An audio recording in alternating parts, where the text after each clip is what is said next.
So hello, what's up mga ka-J-Vlog? Welcome ulit sa panibagong video. At sa video na to, mag-unbox tayo ng isang third-party original charger na perfect sa inyong Android and iPhone. At ito ang Romos 30 watts GAN charger. Maganda kaya to? Tara, check natin.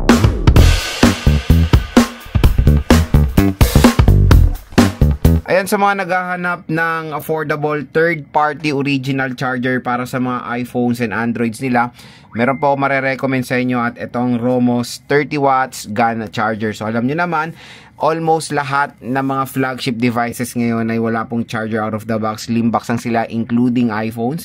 Wala po yan charger na kasama. And syempre pag sa Greenleaf kayo bibili, usually ang pinaprovide nila is OEM lang. So mas better itong bilhin nyo yung original talaga na galing sa mga popular brands like Romos. Tapos 30 watts na to. So syempre super safe mag-charge dito sa mga ganitong brand. At kilalang brand itong Romos dito sa atin sa Philippines. So very affordable lang siya. Kaya kung interested kayo, click nyo na itong view products natin dito. Dahil mura at bagsak presyo lang itong Romos GAN charger. So ayan siya. Open na natin.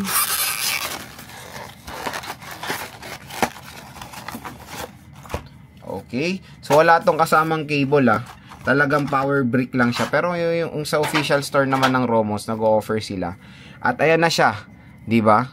Napakaliit, 30 watts GAN charger and Type-C na po yung puwet niya. Oh, 'yan lang. Napakaliit, very portable. Pag nagta-travel kayo, maganda rin siyang gamitin. And syempre, try natin siya. At gagamit tayo ng Android para makita natin yung pagka-fast charging niya. And sa Samsung tayo magta-try. Ipak ko na yung Romos.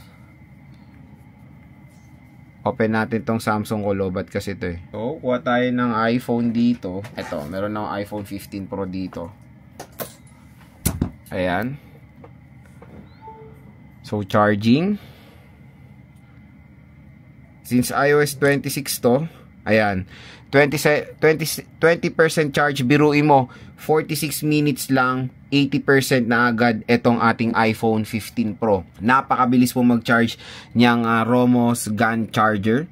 So, yon, kung interested kayo dito sa charger na to, ayan, napakamura lang.